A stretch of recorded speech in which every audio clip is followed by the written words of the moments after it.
ನಮಸ್ತೆ. ನಮ್ಮ ಪ್ರೇಮದೂರಲಿ ಸಿನಿಮಾದ ಹೊಸ ಸಾಂಗ್ ರಿಲೀಸ್ ಆಗಿದೆ. ಅವ್ವನಂತ ಅಪ್ಪನಿವನು ಅಂತ. ಅಪ್ಪನಂತ ಅಪ್ಪನಿವನು ಬೆರಳ ಹಿಡಿದು ನಡೆಸಿದವನು ದೃಷ್ಟಿಯು ನನಗಂತೂ ಸಾಂಗ್ ಕೇಳಿ ತುಂಬಾ ಇಷ್ಟ ಆಯ್ತು. ತುಂಬಾ ಕನೆಕ್ಟ್ ಆಯ್ತು ಆ ಸಾಂಗ್ ನಂಗೆ. ನನಗೆ ಆ ಸಾಂಗ್ ಅಲ್ಲಿ ಒಂದು ಸಾಲ್ ತುಂಬಾ ಇಷ್ಟ ಆಯ್ತು. ಕನಸನ್ನು ಕಂಡು ನೀನು ಕನವರಿಸಬೇಕು, ನನಸಾಗಿಸಲು ಅವನ ಹೆಗಲೊಂದೇ ಸಾಕು ಅಂತ. ಕನಸನ್ನ ಕಂಡು ನೀನು ಕನವರಿಸಬೇಕು, ನನಸಾಗಿಸಲು ಅವನ ಹೆಗಲೊಂದೇ ಸಾಕು. ನನಗೆ ಏನಕ್ಕೆ ಅಲ್ಲಿ ತುಂಬಾ ಕನೆಕ್ಟ್ ಆಯ್ತು ಅಂದ್ರೆ ನನ್ನ ಚೈಲ್ಡ್ ಮೆಮರೀಸ್ನೆಲ್ಲ ತುಂಬಾ ಚೆನ್ನಾಗಿ ರೀಕಾಲ್ ಮಾಡ್ತದ್ದು.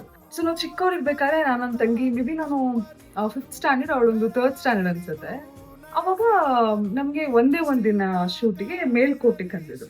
ಅಂಡ್ ಪಪ್ಪ ಎಲ್ಲೂ ಕೂಡ ಅವ್ರು ಹೇಳ್ಬೋದಿತ್ತು ಒಂದೇ ದಿನ ಅಲ್ವಾ ಬೇಡ ಅಂತ, ಬಟ್ ಎಲ್ಲೂ ಅವ್ರ ಹತ್ರ ಮಾಡಿಲ್ಲ. ಅವ್ರು ಒಂದೇ ಒಂದ್ಸರಿನೂ ಅವ್ರು ಸಪೋರ್ಟ್ ಮಾಡಿಲ್ಲ ಅಂತಿಲ್ಲ ನನ್ನ ಈ ಕರಿಯರ್ ವಿಷಯಕ್ಕೆ ಬಂದ್ರೆ. ಸೊ ಕರ್ಕೊಂಡು ಹೋದ್ರು, ಶೂಟ್ ಮುಗೀತು, 2 ವೀಲರ್ ಕರ್ಕೊಂಡು ಹೋದ್ರು. ಮೈಸೂರಲ್ಲಿ ಇದ್ದಿದ್ದು ನಾವು. ಆ ಕಡೆಯಿಂದ ಬರ್ತಾ ಲೇಟ್ ಆಗೋಯ್ತು ಶೂಟ್ ಮುಗಿಯೋದು. ಸೊ ಬರ್ಲೇಬೇಕಿತ್ತು ವಾಪಸ್. ಸೊ ಏನ್ ಮಾಡಿದ್ರು, ಹಂಗೆ ಸ್ವಲ್ಪ ಮುಂದೆ ಹೋಗಿದಷ್ಟೇ ಸ್ಟಾರ್ಟ್ ಆಯ್ತು ನಾನು ನನ್ನ ತಂಗಿ ತೂಕಡಿಸೋದಕ್ಕೆ. ಪಪ್ಪಂಗೆ ಭಯ ಆಯ್ತು. ಸೊ ಗಾಡಿ ನಿಲ್ಲಿಸಿ ಅವ್ರ ಜಾಕೆಟ್ನ ತೆಗೆದು ನನ್ನ ತಂಗಿನ ಹಿಂಗೆ ಹೊಟ್ಟೆಗೆ ಟೈ ಮಾಡಿ ಅವ್ರ ಜಾಕೆಟಲ್ಲಿ ಕರ್ಕೊಂಡು ಹೋದ್ರು. ಅದು ಅಂತೂ ಭಯ ಆಯ್ತು ಅವ್ರಿಗೆ. ಹನಿ ಅಂದ್ರೆ ನಮ್ಮ ಮನೇಲಿ ಹನಿ ಜನಿ ಅಂತ ಕರೀತಾರೆ ನಾವು ಅಕ್ಕ ತಂಗಿಯರ್ನ. ಉದ್ದಾರಿ ಉದ್ದಕ್ಕೂ ಹನಿ ಜನಿ ಅಂತ ಮಾತಾಡ್ಸ್ಕೊಂಡೇ ಹೋಗ್ತಾರೆ, ನಿಧಾನಾಗಿ ಡ್ರೈವ್ ಮಾಡ್ಕೊಂಡು ಹೋದ್ರು. ಸೊ ಈ ಥರ ಎಲ್ಲ ಮೆಮರೀಸ್ ರೀಕಾಲ್ ಮಾಡೋಕೆ ಒಂದು ಅವಕಾಶ ಸಿಕ್ತು ನನಗೆ. ಅದಕ್ಕೆ ನನಗೆ ಈ ಸಾಂಗ್ ತುಂಬ ಕನೆಕ್ಟ್ ಆಯಿತು.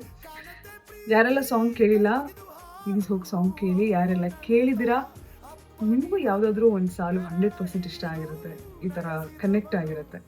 ಸೊ ನೀವು ನಮ್ಮ ಜೊತೆ ಶೇರ್ ಮಾಡ್ಕೊಳ್ಳಿ. So ya, please go and watch. Thank you, bye. ಓ ಬರ್ತೀನಿ.